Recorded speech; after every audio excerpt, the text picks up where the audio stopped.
Convocation that counts, making day one actually matter. Welcome to the Superintendent Studio for what I'm now calling episode 3. Again, the focus of this message is going to be on convocation, that first day, that first interaction with all your staff. I'll never forget one of my earliest convocations. I'd worked for weeks on the perfect message. I had the slides and the music, and when I stepped off the stage, I felt like I had nailed it.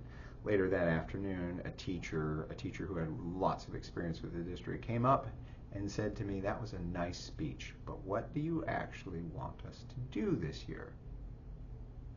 Immediately humbled.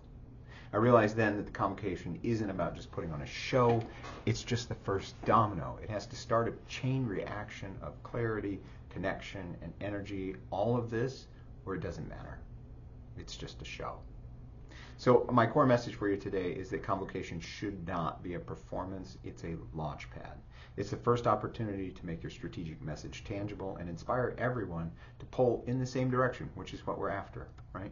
So again, I've got some practical tips for you, just like previous episodes. Number 1, set purpose before production.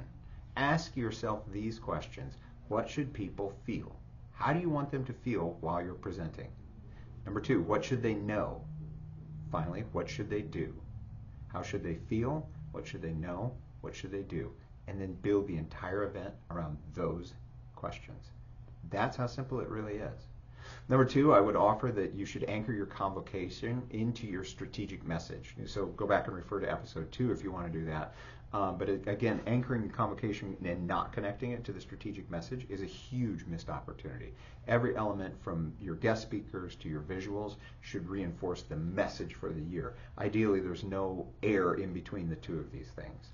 Number 3, I'm a big fan of inviting multiple voices. You can use students, you can use alumni, staff stories. These are all far more compelling than just a single superintendent speech. The more people who are delivering a similar message, again, all on point, all coordinated around the same theme, that's how you make progress, because people may not remember what you said, but they might remember what even a custodian may have said if you invite them to speak. Number 4, balance inspiration with direction. This is what I screwed up in the opening story that I shared with you. So, you can have folks do quick table conversations, you could do recognition of unsung heroes, team rituals on the day. All of these things allow for connection as well as content, and it also then gives you a chance, if you can structure it in such a way that they can connect the message to themselves, right? And so that they can see themselves doing the work of the district and what that's going to mean as it manifests in their classroom or their department or their job responsibility. Finally, it's just, I guess my closing thoughts on this are that convocation is a chance to create the first echo of the year's message. It's not about applause, it's all about alignment. Again, you ask yourself, what's the one big thing you want your people to carry with them when they walk out of the room? And I'll leave you with a quote. It's a quote from an unexpected source. You wouldn't think about this at first, but I think you'll draw the connection. The quote is attributed to Tom Hanks, the great actor Tom Hanks.